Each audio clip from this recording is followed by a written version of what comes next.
우리나라 노동자 중 노동조합에 가입한 사람은 10% 정도밖에 안 돼요. 10% 중에 단체 협약 없이 운영되는 노조도 많죠.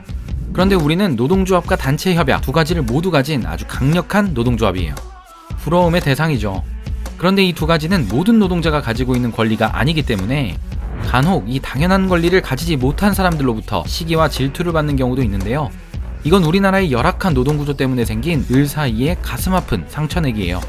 프랑스의 노동조합 가입률은 우리나라와 비슷한 수준이에요.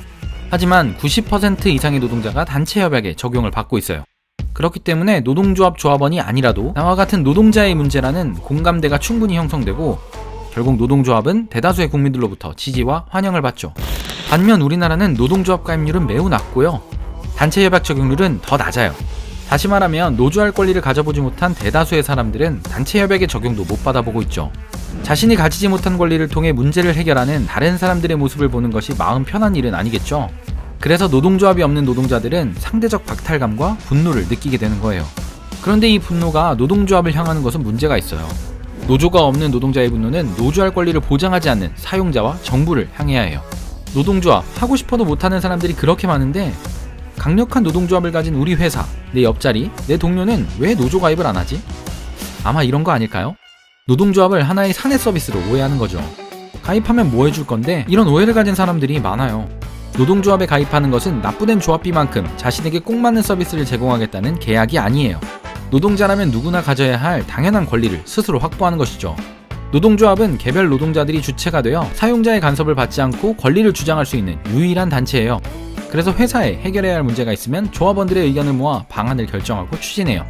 민주적인 결정을 위해 여러 회의체를 구성하고 그 결정에 따라 문제를 해결하고 행동하죠.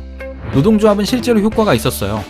2018년 52시간 근무제에 대한 꼼수로 근무 환경이 열악한 부서들을 분사시키려던 것을 막아낸 것도, 동결을 예상했던 2019년과 20년 임금 인상도, 임원진 라인 인사에 의해 수년간 지속되던 직장 내 갑질을 끄는 것도 노동조합의 조합원들이 힘을 합쳐 이루어낸 소중한 결과예요.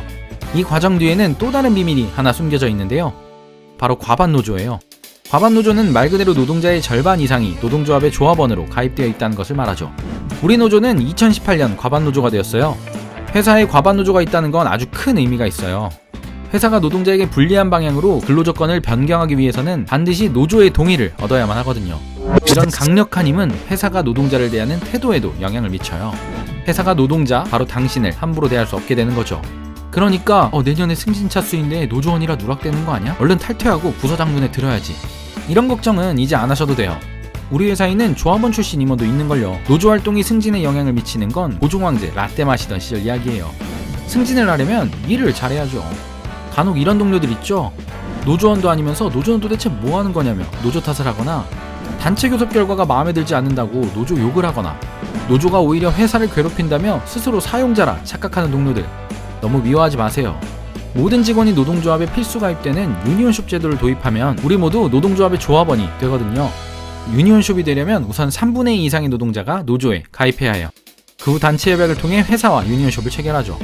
유니온숍을 통해 직원 모두가 함께하는 노동조합, 더 큰 힘을 가지고 더 나은 일터를 만드는 노동조합, 함께해요.